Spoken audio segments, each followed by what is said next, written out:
All right, Chelsea fans, welcome back to another episode. That's right, of the London is Blue podcast. Hopefully, your favorite Chelsea podcast out there and a part of the Men in Blazers media network. Dan, one of your hosts here. And look, it's not even officially summer yet. The UV rays are starting to shine down. Sunny days are ahead. Summer is almost here. But we've got our first megapod of the window, or the start of the window, as we welcome Enzo Maresca as Chelsea's new first team coach, not manager, for the Chelsea men's team. And of course, if it's a megapod, if it is an opportunity for us to dive deep and learn a little bit more about the guy we're going to see on the touchline, tinkering with the lineups, giving the press conferences, we have to do a thorough evaluation to set the stage for what our expectations should be of that individual and how they're going to coach this team and what players are going to benefit. And then also looking ahead to how they will equip this team to hopefully go on a deep run in the Conference League and win it and challenge in the Premier League once again. And to do that, of course, countless nights, countless days, countless hours. You know it. Sam has been doing the Lord's work in terms of the research that he has put together to give us this Maresca megapod that we are going to get into. So, Sam, just first off, we need the status check. Are you okay? I know that there's been a lot going on this week, and I want to make sure, first and foremost, that the listeners know that you're in good shape to get this one underway. I watched 11 games for Fernandez and about 7 for Maresca, so I'm quite positive. I'm not going to name my firstborn Enzo. 100%. It's just been so much work, but yeah, hopefully it pays off. And it's been a good experience. I think I was a little on the pessimistic side with the newsletter, and I do have concerns, but again, it's an appointment that I feel has a lot of upside as well. And yeah, it's just again a chaotic summer, so hopefully that will subside by the time we get into preseason.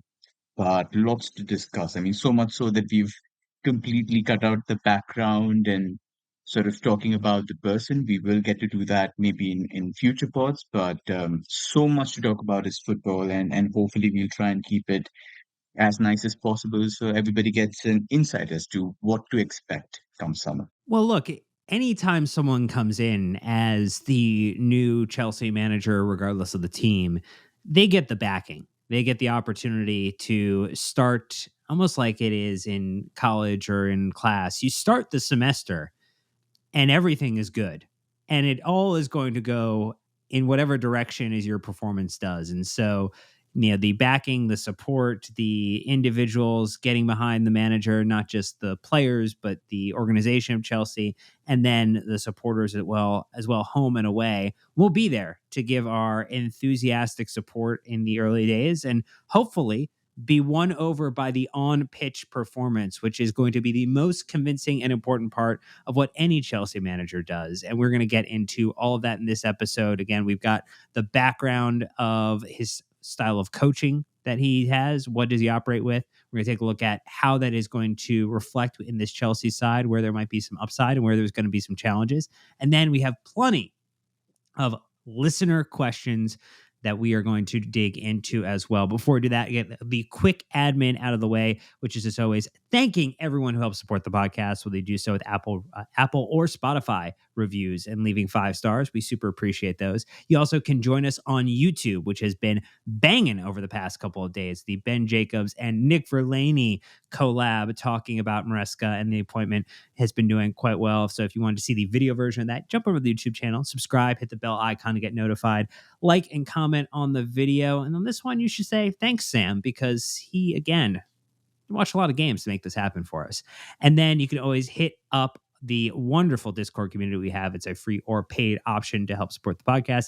And you can sign up for our free weekly newsletter, the London is Blue Dispatch, as well. But look, I think we need to just kick this back off the start, Sam, to Leicester City last season, first in the championship, getting promoted, a 31-4-11 record, 97 points, 2.11 per game, a strong home record, 17-1-5, 52 points.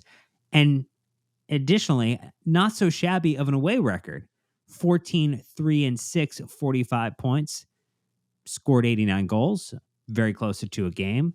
And they let in less than one goal a game at 41, plus 48 goal difference.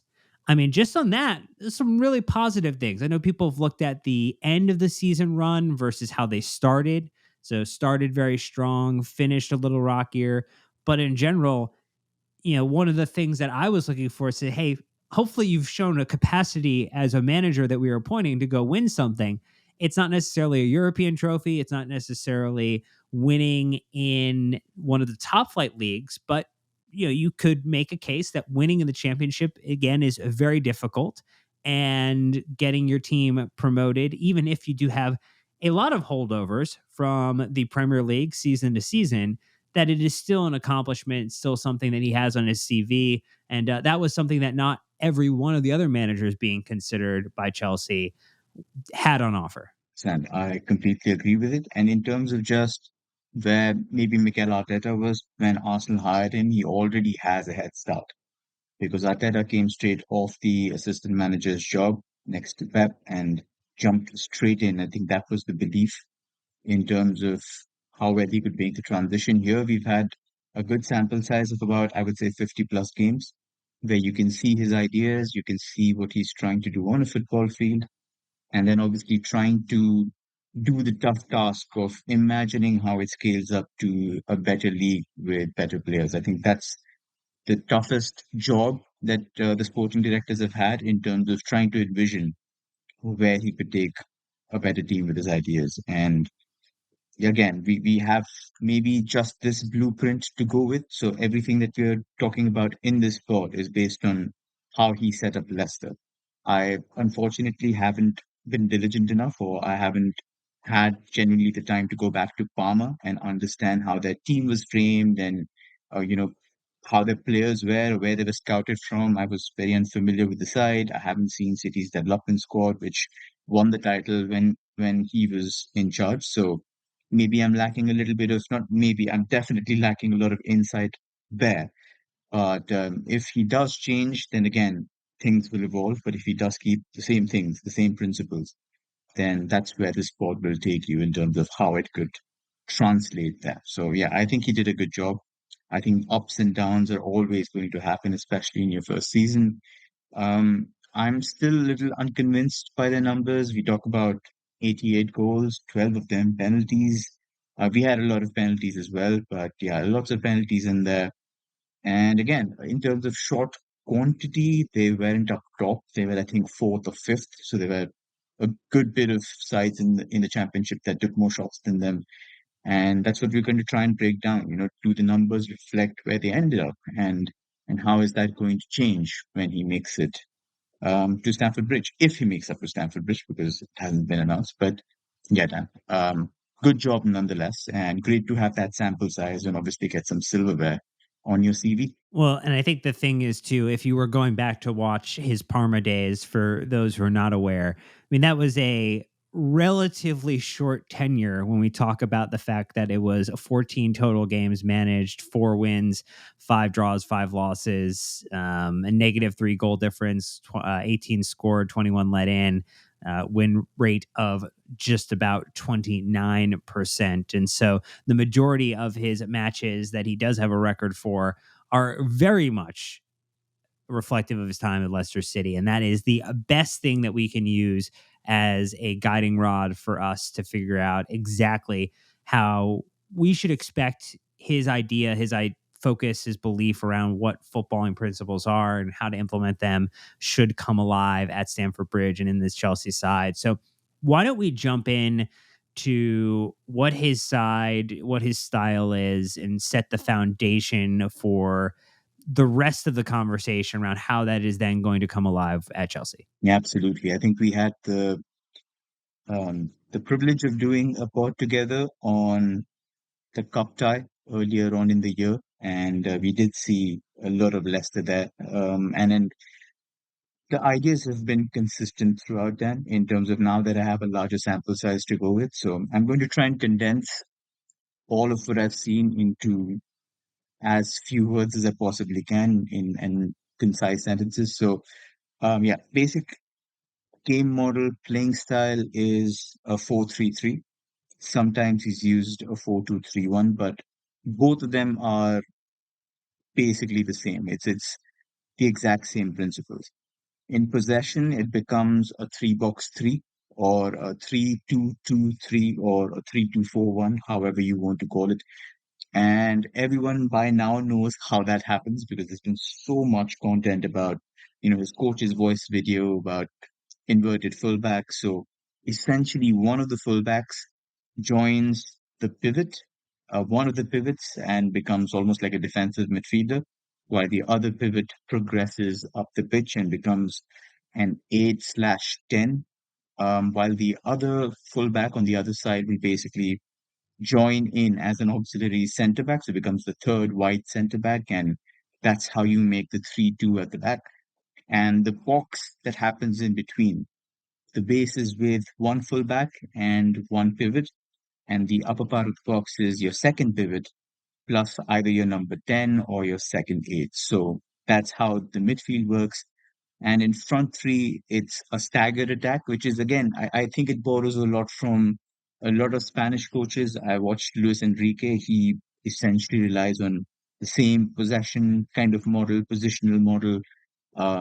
Manchester City in the early years, 18, 19, were essentially the same, where you had your widest players, which were the wingers that were holding maximum width to stretch the back line, whether it's a back four, back five, and the two at the top of the midfield box, your 8-10 hybrids or your pivot and your hybrid, are the two guys that occupy the half spaces and the center forward. So these guys will make your front five. And again, the ideas here are quite startlingly similar to what I saw from Pep Guardiola in his early years. And he is a self-confessed fan of ideas of Guardiola. So I do see heavy glimpses of what Pep was trying to do with his um, team, with his roles in that season. So, for example, the focus was always trying to overload the center and then switch wide to one of the 1v1 players. The term being used is 1v1 explorers. And back then, obviously, Pep had Leroy Sané and he had Raheem Sterling, peak Raheem Sterling, who were able to take on fullbacks and essentially go 1v1, give you goals. Riyad Mahrez on the right hand side, very, very good in those positions. And yeah, again, even the width was sort of um I would say carefully maneuvered. So the half space guys, the number eights, who used to be in the half spaces were the guys who were giving you instead of overlaps from the fullbacks, it used to be underlaps. So they would go between the fullback and the opposition centre back and try to give you cutbacks instead of crosses because Pep sort of frowns upon crosses. He wants to have more accurate delivery. So he asks Kevin De Bruyne, David Silva to get into those positions and hit hard cutbacks towards the penalty spot where either your striker or your wingers or your attacking midfielders come and finish. So those are quite similar attacking principles here. It happens very frequently with Leicester. So I think it's a throwback to Pep's early days. Um, in this system, in Leicester's system, his two guys at the top of the box were Keenan Dewsbury Hall and Wilfred Ndidi. And both of them, again, very, very starkly different players. Dewsbury Hall is excellent. He was championship player of the season. He's played in the double pivot. He's played as the number 10. He's played out wide. So essentially an all-round kind of player. Very good at carrying, very good at deeper positions, making off-the-ball runs. So he sort of took the role upon himself, while I think Maresca coached NDD to become almost a transition from what Kante had under Sari, going from a double six to more like an eight, where he would also progress the ball. He would make these off the ball runs, try to exert his ball winning prowess further up the pitch to make sure that you kept the ball earlier and further up the pitch. And that's also what NDD went through. So yeah, again, these are all principles that we've seen before and something that Maresca insisted at Leicester. So yeah, I think it's going to be interesting to see how those things that have happened before sort of fare now in the Premier League 4 or 5 years down the line. And I think as we start to maybe break down, so we talked, I think, about a lot about the general style of play.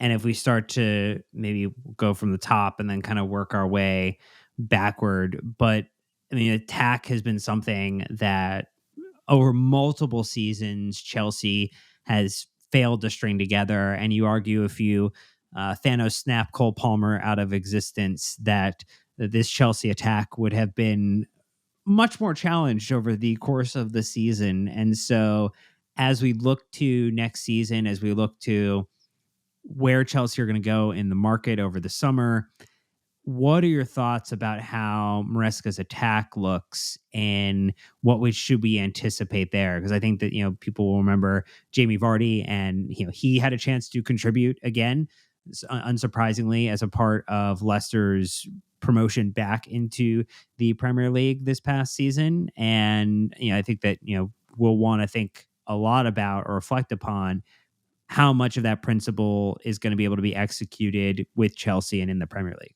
Yeah, it's. I think this is the biggest concern for me in terms of how the attack translates, because we did have a lot of liberty in the front line. I think Poch was quite empowering in that sense, saying, look, you have to be reliant on each other's understandings of movement and positioning rather than trying to be in fixed places at the right time. I think Maresca goes slightly different and says, okay, these are your positions. You can exchange and you can swap responsibilities, but you have to provide certain things which are like, you cannot run away from those things. Those are must haves in my side. The nine, I would say, is quite interesting and will slightly differ from what Pochettino asked Jackson to do. And again, you mentioned Jamie Vardy. He bagged 18 goals and arguably was a definitive difference maker in their season. And Patson Daka also played that role. So now these two center forwards, I think their first responsibility is to try and create space vertically. So the emphasis is to drop off the last line and to create an overload in the center. So this happens when you drop, say, slightly in the middle of that four-man box. And what that does is it gives your center forwards two layoff options on either side. You've got two players on your left, two on the right. And a lot of the times what you saw was even as deep as build up, unless they were trying to build up, Daka would come very deep. He would drag a centre back with him. He would quickly lay it off to one of the deeper players in the midfield box or slightly forward in the upper part of the box. And then once the centre back's trying to turn, he would outsprint him and attack the box 1v1. So the first part, Daka did really, really well because he's extremely agile. He's able to manipulate his speed. He's also a Red Bull striker, so knows exactly how to use, high energy sprints. So he did that very well. But there was this second part that Vardy did really well. When he got into positions where Maresca gave him the chance to go up against one centre back because you were manipulating the line, you were pulling a centre back out of the line using a centre forward. Vardy was excellent. You can watch the the third goal that Vardy scored against Southampton. Bednarek basically went out to try and stop a run from Fatawu and left his other centre back, Taylor Harvard-Bellis, 1v1 against Vardy. And Vardy just dropped his shoulder and exploded to the near post and finished 1v1. So again, Jackson was allowed to go to the wings, was allowed to choose his positions, was allowed to basically go wherever he wanted. I think the emphasis will change from don't use the wings to now just try dropping down, try to create those options for your fellow midfielders, and then try and attack space in behind. You will also see the wingers on either side diagonally running in behind for runs for long balls from build up.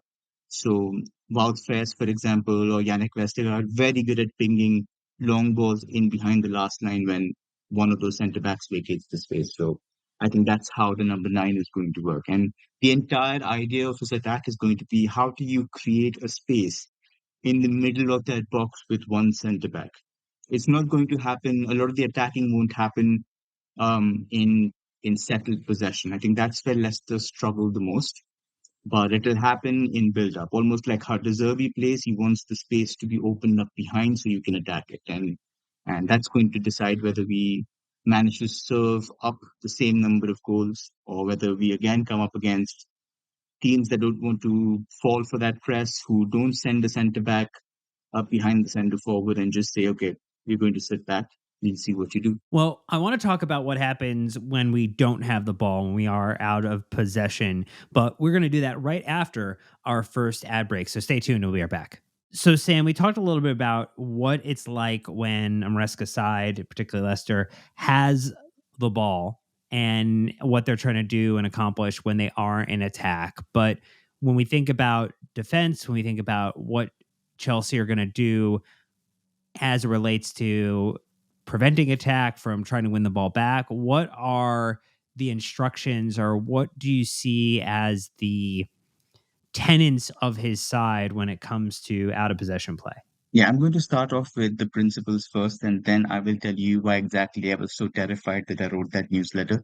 So again, out of possession, when you when you try to sort of look at the side and say, okay, they're defending in maybe 4-4-2 mid block or a 5-4-1, it's hard to do with Leicester because they sort of man mark from top to bottom, except in like certain circumstances. But essentially, each player in their side is delegated a man, and your entire job is to try and make sure that you're beating your man 1v1 in either half of the pitch.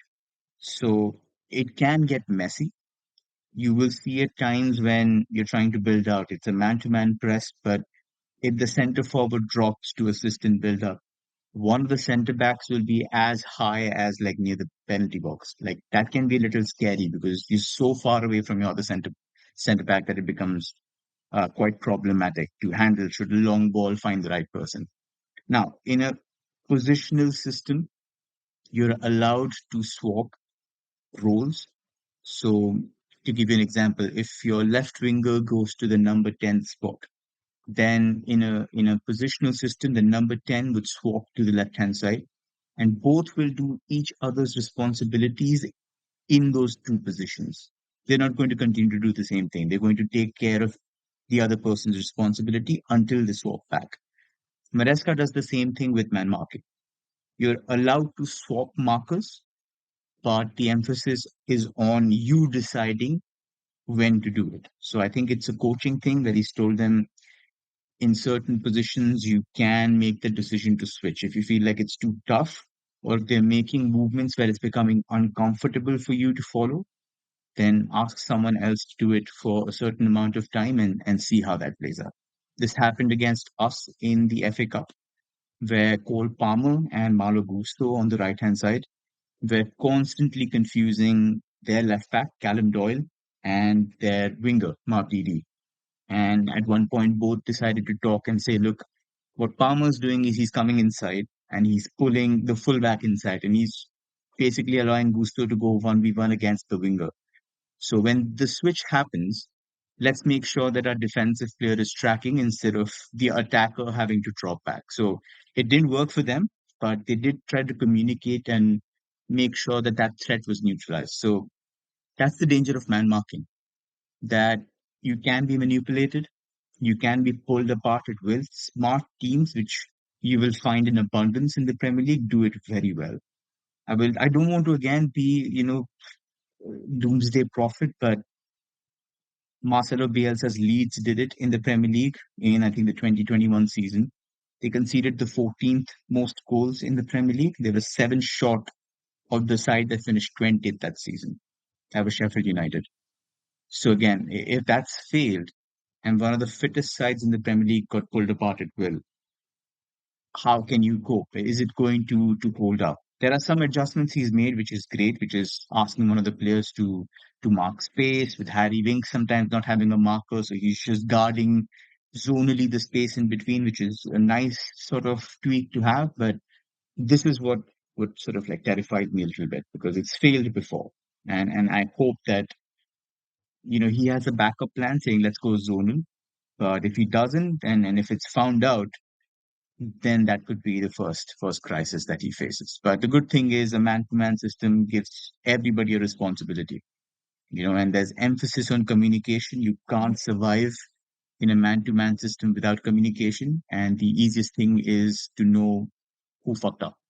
I think that's the benefit of a man-marking system. You can easily tell, but yeah, I think that's the big question out of possession. And it feels like there were plenty of times last season that it was a looking to point the finger, and then narratively, whoever you wanted to blame could be put to inquest as it relates to who actually screwed up as it related to the build up play. And I think a lot of the times it actually was the collective failing, but it feels as if under Maresca it will be more obvious where individual failings are occurring because of that man to man versus a zonal approach. Yeah, absolutely. I think you will know where a person's not done their responsibility. So a lot of the mistakes, for example, happen in wide zones because you're asking your wingers to drop and defend the other way and follow the man as deep as, to a point where you're actually a wing back.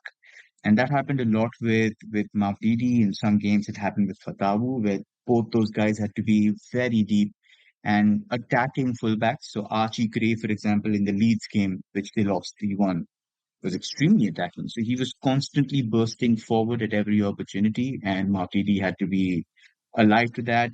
Couple of times he messed up, didn't track, and Gray was able to attack the box and get some crosses in. Sunderland did it in a super innovative way where they were playing with a back five and they basically ask their wide centre back to overlap. So they were asking the centre back to push forward. And again, Mark Didi and the fullback didn't know who to mark because the two guys who were furthest up the pitch wasn't the winger or the wide midfielder. It was the wing back and the wide centre back. So there was again communication issues, who's marking who, why isn't anybody tracking back the wide centre back? I mean, who's going to track a centre back making an overlapping run? So those are things that have happened that have upset the man marking, but it's easy to say Sure. this guy didn't track back. That's why your fullback got overloaded, and that's where the issue happened. So I think blame will be there for all to see. So one of the phrases that's getting thrown around as you start to dig into tactico deep dives on Maresca's teams are the, or rather, the point around the 3-2. And so maybe the first thing would be to just explain to listeners, viewers, what the 3-2 means, and then how is that important within the setup of Maresca sides? Yeah, absolutely. So let's just say the 3-2 is like the foundation of what you have when you're in sustained possession, when you're attacking. So the three players in behind are obviously in Leicester's system where the two centre backs, Wout Faes and Yannick Vestergaard, sometimes Connor Cody was the other centre back. So the two centre backs. Then, like I said, one of the full backs used to tuck in, usually the left back. So James Justin used to be the left centre back. The right back used to invert into a central midfield possession. That was Ricardo Pereira. Sometimes also did it from the left. And Hamza Chaudhry was actually a central midfielder who was used as a right back. But because the job is inverting, Hamza would usually sort of drift inside and become a second central midfielder. The DM, the central midfielder in this system, was Harry Winks, who I think is less a defensive midfielder. And I don't want to say register because it's an iffy term around these parts, but let's just say like a deep lying progressor. And the benefit here for Maresca's 3-2 is that it is quite rigid. It's got structural solidity and it's got higher quality than what we had last season. So, for example, when you're progressing the ball and your rest defense is this 3-2, neither of your fullbacks are overlapping. They're not going to try and cross into the box.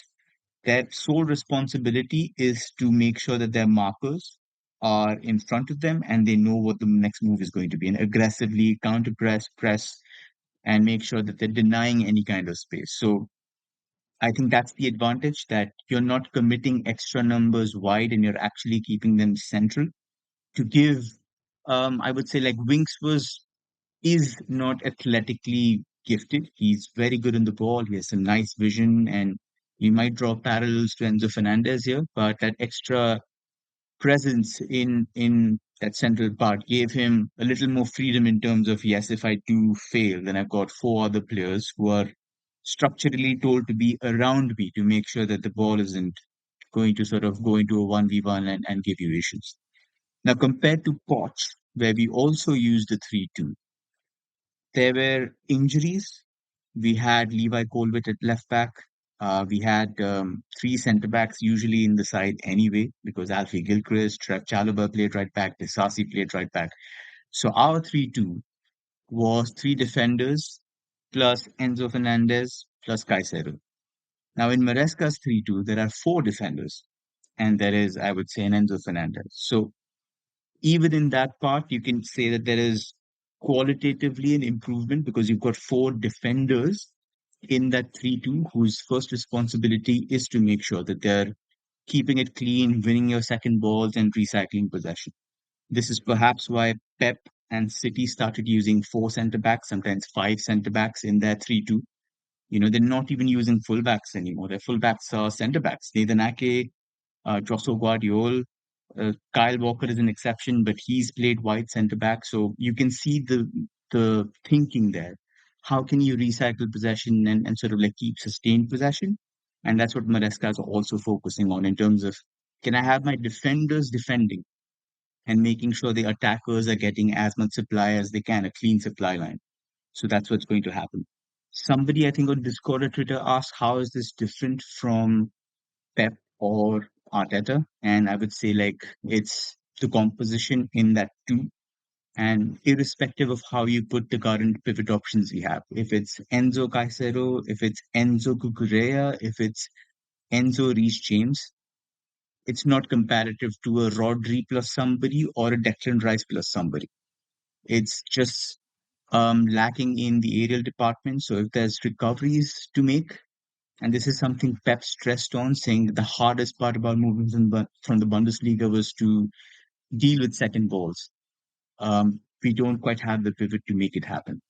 We don't know how that composition is going to be in that 3-2. So yeah, I think that's going to be the big question. Does it work? Does it not work? And I think the interesting part of that is some of the participation, not just from the defenders, but also from the midfielders. And so, like in this equation, you're talking about Winks at Leicester and what he did or didn't do.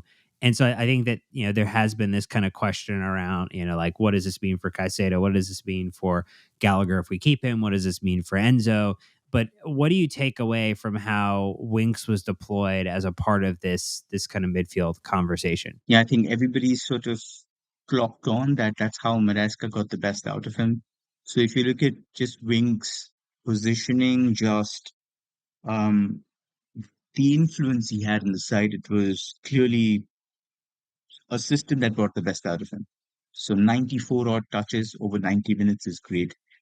And there was this instruction that you don't have to crash the box. You don't have to make late runs to arrive. It was just saying, okay, you're a metronome. Your strength is your ability to pick out passes. And what he did was essentially draw pressure towards himself, draw pressure centrally. And the moment an opportunity came to isolate Mavdidi or isolate Fatabu against the fullback, he would pull that pass out. And that's when you would see Leicester sort of switch it on, where runs would start to happen towards the box.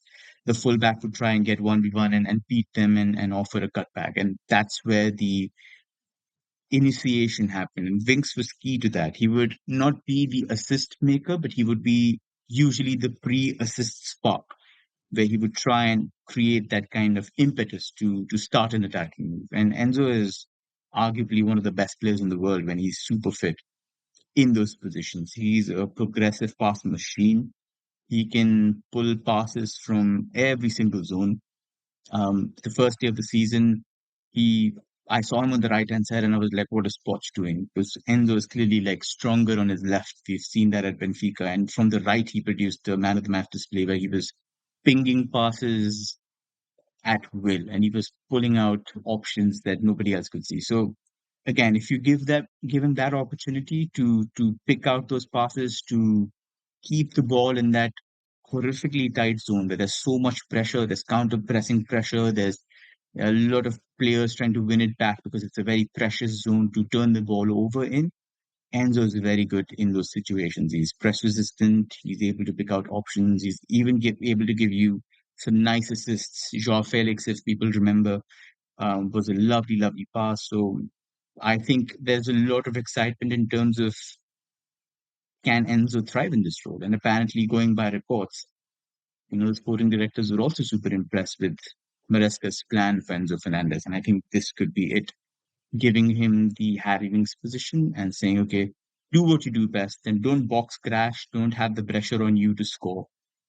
You have a good long range shot, great, do it sometimes, but focus on passing in and basically picking apart that last line. So, another question that we've discussed or we've heard about is maybe some of the rigidness to his plan and his focus, and that there may or may not be a plan B in terms of if things are not working, how does he adjust? How does he change? How will he reconfigure the approach on the pitch to get a result against another side? And so that was something I think that was actually, a criticism quite frequently of Mauricio Pochettino. And so, how ardent in his beliefs do you think he is? And then also, how adaptable do you think his approach is to countering when necessary if the first attempt or the first try is not getting it done? Yeah, that's the $1 million question for me. I think the emphasis is going to be how much can you try out in preseason because there are a lot of permutations, combinations. People have been asking me about, okay, how does the inverted fullback scenario look? Because you've got a hodgepodge of central midfielders, you've got a vast array of fullbacks with vastly differing qualities, and nobody knows how they're going to fit in. So somebody pointed out saying, okay, if you invert Reece James, then you lose 5 to 7 goals with his assists, which is fair. Sam also had a great point saying, again, Reece has played in that central midfield position, so does he fit in there? So yeah, I think again, he will have to figure out where the balance is and where it fits. I mentioned a point saying maybe if you add Kukureya to the mix, um, again, the dynamics change in terms of how effective it is in rest defense. But um, I would say Reese is an important part of it. I think he can play both as the fullback that goes next to the pivot and the fullback that can slot in as the extra centre back. But I think for multiple reasons, it would make sense to try him next to Enzo Fernandez. So the first one is obviously if you ask your left back to invert, then Enzo will have to move out of his preferred zone and start on the right hand side, which again he can do a job in. But if I were to give Enzo full creative freedom, then that's where I think his angles and his passing come alive because he's able to sort of pick the best spots from on the left hand side in those left half spaces. He can do a job on the right, but I think that will also factor into his thinking. Just the left is his stronger side. The second one I would say is that Kukurea and Enzo, like I mentioned, is an aerial nightmare. So you don't want to be caught with one of the strikers going up against that pivot and winning the first ball because then it's wingers running against your two centre backs and a fullback, and that could again look a lot like last season. And the third I would say is that Kukurea maybe is going to come under a lot of pressure in that central midfield role because now Sure. the emphasis will change. It will now change from being just another body out of possession to now progressing play. If you look at Ricardo Pereira's role, he was not just passing it back, he wasn't just, distributing it to the side, but there were some really good moments where he spun away from two players and he was able to carry the ball forward. And he did it with a lot more frequency than I've seen Kukureya do, whose first impulse is to pass back or pass to the side and be safe. So again, he's very one-sided. I feel like you always have to pass to his stronger foot. His right foot doesn't come into play when he's turning. He's also pretty easy to sort of shove and get the better of in those central areas. So a lot of problems will arise if he's used in that central position. But if Maresca wants to try it, sure. And if he can get the best out of saying, okay, you need to spin properly and face play and basically progress the play better, who knows? But I think that's going to be a major, major thinking.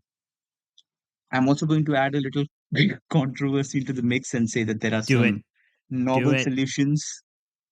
There are some no, oh man, people are going to hate on me, but yeah, he has some interesting fixes available to him, and the only way he gets our 200 million pivot to play together is if he starts Kaiser at right back, and he has played there under Roberto De Zerbi, and the position was, I would say, strictly a traditional right back where he was overlapping and holding position and sort of like helping in the counter press. But here, like Hamza Chaudhry, he won't be a right back all the time. He'll be more of a central midfielder. But he will also be in a position to be part of that defensive structure, which I think everybody argues he's the best at. He's also an excellent deep passer. Everybody's seen that he can pull out a lot of incredible passes from deep positions. He can also score from deeper positions, if you remember the quote of the season. So why not have that in your armory? The downside being obviously then Gusto and Reece James go out the window because who's going to be right back? But uh, God forbid if availability issues still persist, that could be an interesting fix. And it will allow Enzo and Caicedo to be very close together. And it's something that Enzo thrived with when he was playing with Florentino Luis in a 3-2 for Benfica and was given a defensive partner, asked to be in a more conservative position. Both of them thrived. So I think Caicedo could basically benefit from better spacing, from being in a system where he's getting 100 odd passes, more influence. He's also the kind of player who can make it work. Alternative, obviously, is pushing him into the NDD position, which again I don't know where he fits. So we'll discuss that later on. But yeah, this could be quite an interesting thing if it happens. I'm pretty sure it will happen sometime in the season. But yeah, one to keep an eye on. Well, I think we need to let people sit with that shock revelation that you just dropped for a moment, and we'll do that with our last ad break because when we get back, it's going to be all about your listener questions, the ones that Sam put some thought behind to figure out what a good answer could be for him. So think about Caicedo right back situation for just a moment while you listen to these ads. Okay, now that the listeners have had a chance to sit with it and reflect upon it and make a decision about Caicedo at right back, Sam, we're going to jump into some of the questions that the listeners fired our way. And we're going to start just like we did earlier, talking about the attack. And there was Joel and Flip on Twitter/X who asked questions about what's going to happen with Christopher Nkunku in this system. And then how does Palmer get involved within this system as well? And so I think those to me feel like two players who very much should be seeing a lot of the pitch under a Chelsea side that is performing well and will be key contributors next season. And hopefully, both of them, one will continue to stay fit and the other will have his first full fit season at Chelsea. But how do you see them being used, and do you feel as if one is maybe more important to Maresca than the other? I think this could be one of Maresca's biggest headaches if he persists with the Leicester setup. Palmer, I'm less worried about because he's played as a touchline winger through his academy days. He's also pretty good for somebody who's 6'2". He's able to use his agility well. He's able to beat players 1v1. A lot of the times during last season, he took on players, and with those body feints, he was able to create great separation for crosses and passes. So I think I'm not as worried about Palmer. Nkunku, 100% is the big one. He's not somebody who relies a lot on 1v1s. He doesn't have that acceleration or that explosiveness. And in all honesty, I think he's wasted a bit there. He's a good off the ball threat from wide positions, but you're not going to get the best out of him. He can't function as one of the eights. One of his biggest weaknesses is tracking and the quantity of his defensive work. So if you want his quality, you'll have to find a way to accommodate him. I think the most obvious fix, in my eyes, in my humble opinion, is to put him at nine and Jackson at left wing. And if by some miracle Enzo or his staff are listening in, I'd ask them to watch the tape of our 3-1 win of Aston Villa, where Palmer was centre forward and Jackson was left wing. And he had a great game and he scored as well. And I think that's what the dynamics could be. I think Nkunku is also very well suited to what Maresca wants from his nine. There's not a lot of emphasis to drift wide because positionally in that system, there's already the wingers who are occupying that space. It's just vertically that you have to move, which Nkunku is very good at. He's extremely good at creating spaces for himself, for other people. So if he's able to drag centre backs out and move off the ball into those spaces, I can 100% see him working. And obviously, that setup has multiple benefits. You've got somebody who almost hit the 15 goal mark in your side. Poch said that Jackson arguably looks better, feels more comfortable coming to attack in that second line. So maybe he becomes a more effective presence. And then Kunku, obviously, we know if he stays fit and with his quality, he can hit double digits for goals and assists. So you get to accommodate both. And at a time when there's a lot of issues regarding FFP and PSR, and don't know what's going to happen with the Conference League in terms of abiding by the rules, it saves you buying a left winger or a striker or even both, at least for one season.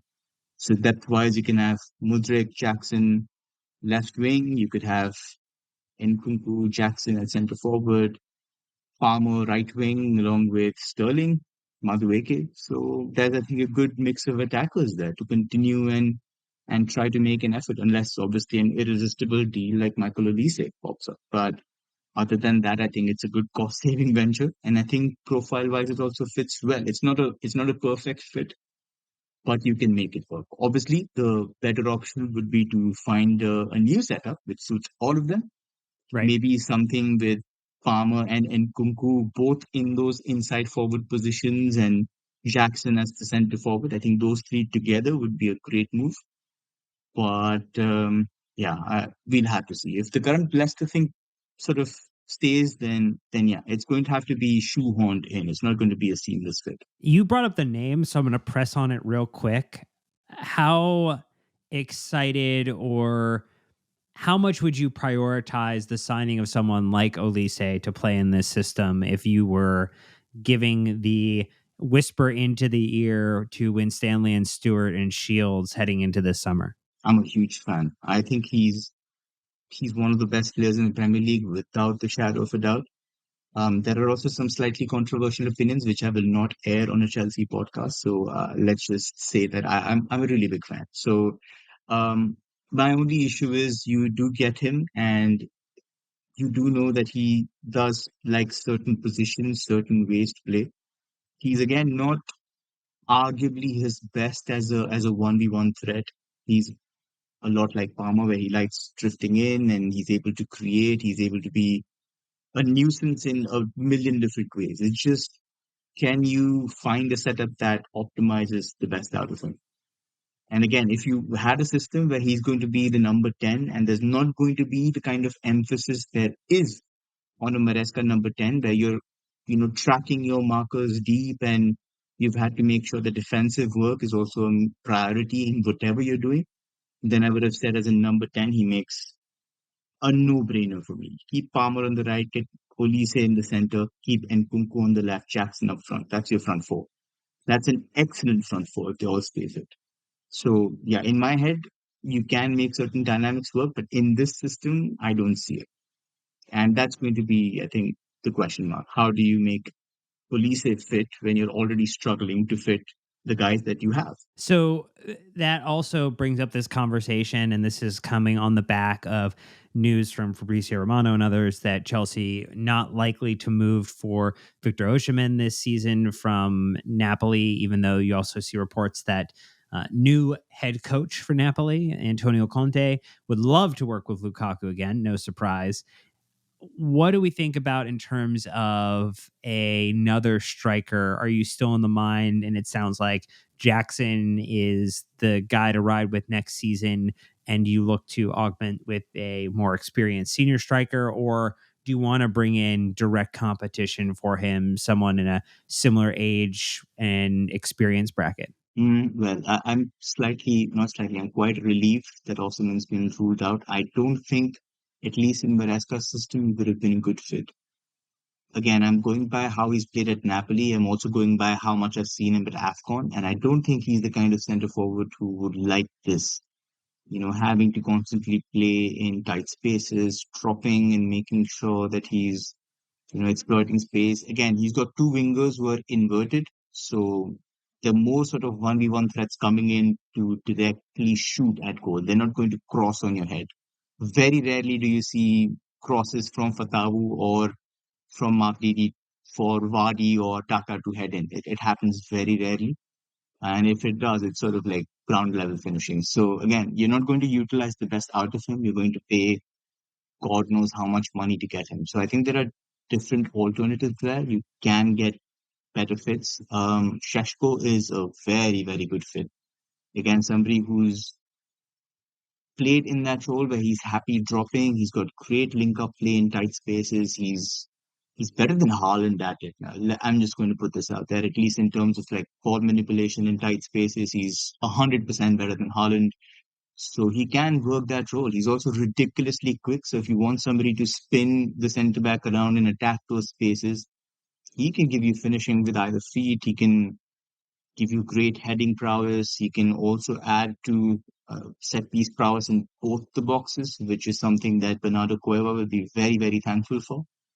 And yeah, I think he would be a very, very strong person for me to have in that situation. There are obviously other options. I'm a big fan of Sergio Girassi. I've watched a lot of Stuttgart for Sebastian Hoeneß, and even without the goals, he looks like somebody who's a very good fit in that system. So again, he's also African. So if AFCON continues to happen in the winter break in that Jan slot, then losing both your nines would be a big blow. But I've been told that it's moving to summer. So if that's the case, then why not? He's 28. He's got a release clause of under 20 million. Obviously, he's going to have some very, very good offers. But if you can get him, if you can get a competitive striker who's of the right age profile, who can give you experience, then why not? 100% go for it. But I think Sheshko and Kirasi both fit much better than Osimhen does. So another set of questions we had from Sean and others was just around the we're going to call it player fits and misfits. So who's benefiting from Maresca's appointment and who's maybe on the outside looking in. And I think you could even start because there's been a lot of conversation about the pass oriented or involvement from keepers. And so I want to reframe this just from the top, Sam. Do we even have the right keeper to play the type of football that Maresca is looking for? Are we going back into the market again for another window to find a keeper that would work for our system and our manager? Yeah, it's a tough one. It's definitely a tough one because if we haven't talked a lot about build-up plan because again, it's just so much to fit into one podcast. But if you do watch their build-up, it's 2+4, and the two at the back are not two centre backs. It's like one goalkeeper and a centre back. And a lot of the time, Mads Hermansen, who Maresca I think insisted that the club sign, is very good at actually baiting pressure. He looks extremely comfortable as that second centre back, almost looks like Edison, an outfield player. And he's able to ping those passes. He's able to find some nice options between lines. He isn't afraid to try those options. So looking at that level of risk taking, I do feel like it's again a coin toss. I don't think that level of adventure happens in the Premier League unless you're Manchester City, where people are terrified of pressing you, or like Allison, for example. And even Allison is messed up in those situations. So again, if you buy a young keeper and that first mistake sort of dents his confidence, then you're stuck with what, six keepers now? Gabriel Solina is there, Kepa is there, Sanchez is there, Petrovic is there. We've got Bergstrom. So how many keepers are we going to have in that goalkeeper union? And that's going to be again a lot of a lot of money. Goalkeepers don't come cheap, especially really good ball playing ones. So I think that's going to be unplanned expenditure. I don't know whether it's worth the risk, to be honest, to go and spend more money on a profile. And again, it's invaluable to Maresca, but I think if you're going for a more balanced approach, a slightly more balanced approach, then it makes sense to try one of your existing keepers. I don't have a lot of faith in Petrovic to do it. Kepa, good with his feet, horrible at shot stopping. Um, Sanchez is in the middle for both. So I generally don't know what happens. I think we will do the stupid thing and spend more. But Sure. at this point, it just looks like a catch 22, and it's a lose lose situation no matter what you do.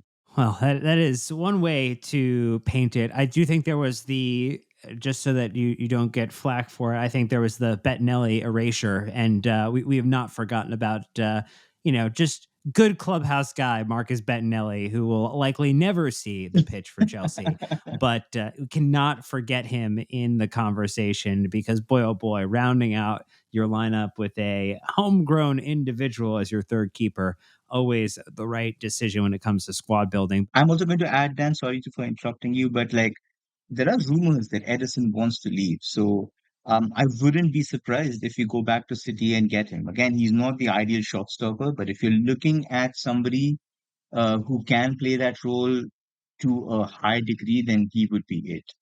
He would be it. I think that's the logical thing that the STs will say. He's gettable, won't cost a bomb. And obviously, City have Ortega already, who's been arguably very, very good. Arguably kept them in the title race with that save. But so Sure. that could be one to watch. Let's just keep that prediction out there. All right, and so maybe just some lightning round ones. Other players, can you give me one or two players? You don't have to give a ton of description why that are winners under Maresca, but maybe they weren't under Pochettino, and maybe two players on the opposite side who are outside looking in or losers, where maybe they were winners under Pochettino. So winners, I think one I've already mentioned, Enzo. I think we'll see the best of. I'm hoping that for our sake, unfortunately for his sake, he's not allowed to go for Copa America, so he's allowed to recuperate, get back to his sharpest, has preseason with Maresca. But the role that I'm seeing with Winks, the fit that I'm seeing structurally, I think he can be very, very important. So I think he'd be a great fit. The second name is again going to earn me a lot of flack, but I'm going to throw it out there anyway. It's going to be Raheem Sterling. So I think he could be a very, very Wow. strong, yeah, I think he could be a strong trump card for multiple reasons. One being in a system like this, where there's so much emphasis on the wingers to create from an attacking perspective on and off the ball. I don't think there's a better player. I generally don't. The only issue is people don't realize he's at a juncture where he's played more than what 36, 37-year-old players do on an average. He's got an incredible number of minutes. He's played week in, week out since he was 16 and a half years old. Obviously, that takes a toll. Obviously, it's sometimes beyond your control. And I think he gets a lot of unfair treatment because of it. Maybe like it's just a part of being that age where your legs don't want to respond to it. But in terms of movement, in terms of what Maresca wants, so a lot of the things you see in terms of what Maresca will ask his wingers to do. If the ball is on the right hand side, he will ask Mabdidi to get into the box. Don't hold width because you're not going to get a diagonal from one wing to the other. What do? You attack the far post. Or you run diagonally inside and explode towards the penalty box for a cutback. This is stuff that is bread and butter for Raheem Sterling. He's done it for Pep Guardiola, and he's hit some exceptional numbers there. And again, it seems very nice to say in theory that Mudrik is going to get 1v1 opportunities, but let's be straight. 1v1 opportunities for Mark Didi in the championship and 1v1 opportunities for Mudrik in the Premier League are not the same. They're 100% not the same. And he's not going to magically become a 10 goal, 10 assists kind of winger. I hope I'm going to eat my words midway through Sure. the season, and I will be delighted to do so. But I think like people are sort of overstressing and again over pressurizing this youngster to say, you've now got to jump and get those numbers. I think it'll be a slow progression. He is arguably going to be in the picture, but I think if you've got somebody like Raheem Sterling, especially in a season where your number of games could hit 65, it makes sense to use him. And it makes sense to use him well. So I think Maresca 100% should look at this option. Being a fan of City and Pep, he will have seen a lot of Sterling. So yeah, second one there for sure. Misfits, I think the Sasi is going to be one that That I was the name I envision thought was going is to come up. yeah. He's again somebody who's by nature a centre back who likes standing off. Again, people might laugh because I make this comparison, but I'm not saying he's the same player. But in terms of how he functions, he's like Van Dijk. You ask your other centre back to be more aggressive, and he's sort of the cover. He'll back off, he'll back off, he'll back off. He'll wait for that opportune moment to act. And since he's come in, he's just not had the opportunity to be around a settled centre back. He's moved centre backs. He himself has been benched towards the end of the season. Confidence is an all-time low. But again, he's not somebody who's aggressive. He's not somebody who will man mark and push. And if he does, then there's a lot of times where he's easy to spin around. So Leicester's issues in that championship season came when Vestergaard or Wout Fast were spun around in those high areas. And if you can do that to a person like Visasi, then there's every opportunity you get a free run at that second centre back. So I think he's somebody that could struggle very heavily in this system. I think he'll be actively targeted if he's in the side. So that's one to keep an eye on. And the second, it hurts me to say this, obviously, for the Sasi, and it hurts me to say this, but like Ben Chilwell, I again don't see a fit for him. I know that there have been injury issues and he's had a lot of grueling issues in terms of just getting back to the same mental level. It's hard to have that many setbacks and be 100% when you come back, but he's always excelled as a two-way fullback. And the role that you have for him, either as a central midfielder or as a left centre back, both are awkward fits. He's played inverted for Tuchel, but that was momentary, where he would just invert, make numerical stuff happen, and then he would shift back out and provide overlaps. But yeah, I think it would be an awkward fit for him. So I really don't know what happens with him. And if you can get his athleticism back, great. I think with his energy, with his engine, you can ask him to do man marking jobs from left center back. But I do see an awkward fit. So those two guys would be question marks. I also have like um I wouldn't say misfit, but I am intrigued by how he uses Caicedo.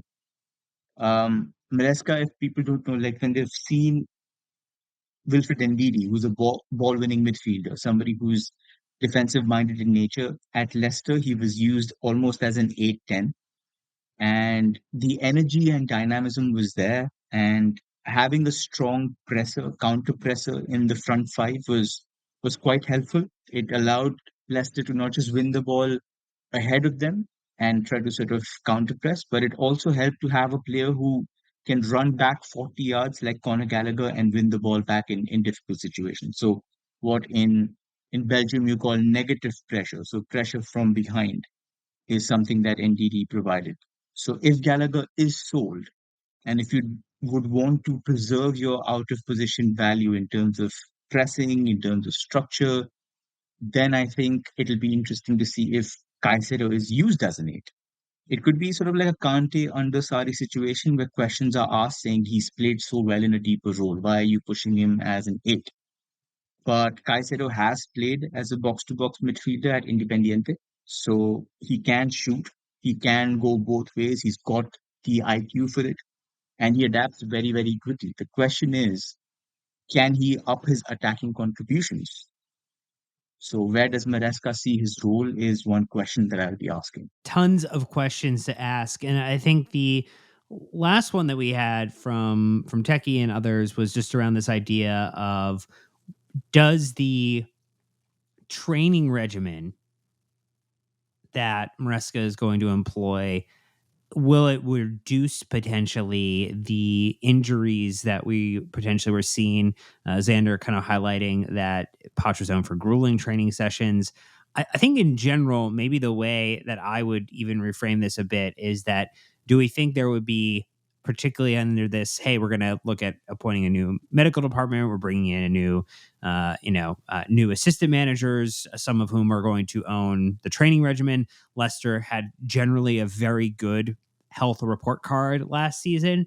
It feels as if, just even getting a refresh on our training regimen might help reduce the overall injury load. Obviously, Chelsea hit a couple of major injuries, which I do think, when you have multiple ACLs or hamstrings that you have to deal with, does push up the total average number of games missed per player.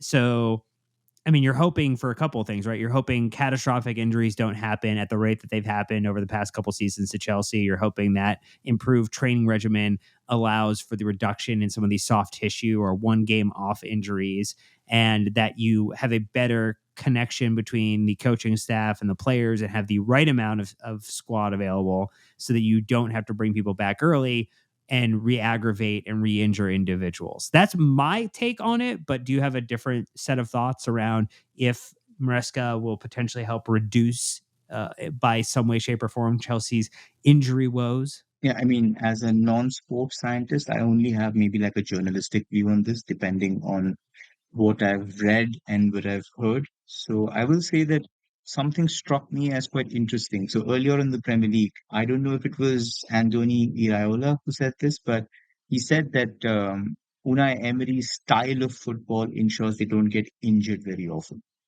And that was quite interesting because you look at the sides that rely on a lot of heavy structural possession based football, like to ensure that the spaces are quite and you may call it boring football, but like being patient, being very methodical in terms of how you progress up the pitch. The distances that you have to cover reduce, the long sprints that you have to do reduce. So maybe like the taxation that happens on the legs also reduces. So maybe that style of play itself contributes to a lessening of injuries. I don't know what's happening on a training side. We had that pod with Matt Law, and he said that Chelsea view it as a club wide kind of thing, where they're worried about everybody's worried about like their role in it. That it's definitely because of everything at the club. So if the injury issue does magically disappear, then we know that it's just because we've got a more patient style of play and people are slightly less worried. There's also some interesting interview with one of Maresca's staff. I don't remember his name, but he said that they tend to actively monitor how they sub players in or out based on loads. So that was also quite interesting. So if he's keeping an eye on that, then great for him. Again, Maresca's substitutions don't really inspire faith in me. Um, I'm looking at a lot of the numbers and they look like what they were under Pochettino. So he was, I think, fourth in the league for the least amount of substitutions made, and his average time played per substitute was 18 minutes. So is there going to be a juncture where people say you've got 65 games and you're only making changes at the 72-minute mark? I think that also becomes a question. So getting a squad with a lot of depth and touch wood, if we do have an entire squad fit with the likes of Lavia and Andre Santos and six wingers and six centre backs and Wesley Fofana and Colville and Badiashile at left centre back, can you rotate? Can you make sure that there's less stress on the legs? Something that Pep has done so masterfully. I think getting that level of investment and care would be a huge leap forward, irrespective of the results. So as we close out on this mega pod about Maresca, I think one last opportunity, Sam, to make a pitch to the individual who's listened all the way to the end on what the or how they should frame their cautious optimism as it relates to what could be a high, great expectation first season for Maresca at Chelsea. I think Friend of the pod, Chicago Dimitri, put this very, I mean, he put it better than I ever could, but he did say that if all randomness goes our way in terms of good VAR decisions, we don't get injured, we tend to do pretty well in terms of stability, then there's a very strong chance we finish fourth. But if all of the randomness goes against our way in terms of injuries situation continuing, players out of form, individuals not really, Pochettino's sacking effect in the dressing room, miscellaneous factors that you want to sort of put into the fold, then seventh or eighth could be it. I think Newcastle, Spurs, Villa, all of them had like minor collapses, which don't really repeat season on season. I hope that they do, but we had a strong finish and none of the others did, and we can't rely Yeah. on them to be as generous to us next season. So the prediction for me would be like there will be spells where we struggle, especially against sides that rely on sitting back and hitting you on the break. I think Maresca will have to figure out something. I look at lot of the numbers against the sides with like high PPDA where they're not pressing and where they're sitting back and they struggle. I think the lack of a plan in terms of like making attacking changes is certainly quite worrying. And again, the shots, the XG that they've put up against those sides is quite worrying in terms of just output. So that would be a concern. I hope Maresca fixes it as he goes. But I also see us doing pretty well against certain sides, against especially the higher place sides. I again am hoping that he has a solution for the man marking thing, because if it doesn't happen, then God save us, because it's going to be found out very, very quickly. But yeah, I'm quite optimistic still. I feel like fourth to sixth is my prediction if everything goes our way. Yeah, I would sell that idea as well in terms of the we have a squad now in general, even after we hopefully, sell off a couple of players and we'll have keep sell loan dropping later in the week that is a year older, and we've had one of the youngest sides in the Premier League the entirety of the season. So you can't discount the experience and the growth season over season that we're going to see there. You hopefully acquire one, two, maybe three really choice first team players that are going to slot in and potentially take over a starting role or be a key contributor. You have the opportunity to win a trophy that no other team in London currently has, or at least of the clubs that we kind of compare ourselves to in terms of wanting to win the Conference League and complete the set, as it were. Um, and you have a team that has shown an ability in cup ties to be able to advance through some knockout stages, and so the foundation built by Pep there that is being inherited does have some goodness that can be tapped into. And to your point, a little less randomness, a little bit more luck on our side. VAR may be scrapped, maybe not scrapped. There's definitely some things to still feel good about. Within this Chelsea side, within this team, and with the appointment of a new manager, regardless of how you feel about him or where he came from previously. If he gets the job done at the end of the day, the what was on his CV previously will not matter. It will be the silverware in Chelsea's cabinet that we will be most excited about. And hopefully that is what he comes in and does in his first season, because I just think that the expectation is to win the Conference League at this point, even without anything else happening. So yeah, no pressure for Enzo Maresca as he joins Chelsea, but hopefully a little bit of pressure that you don't have to consider anymore is what you're going to do after this episode, because we got tons of other content coming your way this week. We have our Keep Sell Loan episodes.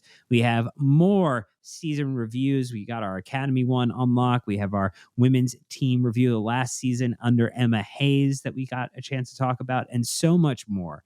So thank you everybody for your support, for leaving 5-star reviews in Apple Podcasts and Spotify. Always appreciate it. Get in the Discord, join our wonderful community there. You can get a weekly newsletter from Sam, the London Blue Dispatch. You can jump into that as well. And don't forget to hit us up on YouTube as well. Hit the like button, leave some comments, hit the bell icon to get notified, and also subscribe. But that is going to do it for us until the next time. Who knows? Maybe emergency pods coming as well as Chelsea start to get busy in the transfer window. But until next time, Chelsea fans, you know what to do. Keep the blue flag flying high.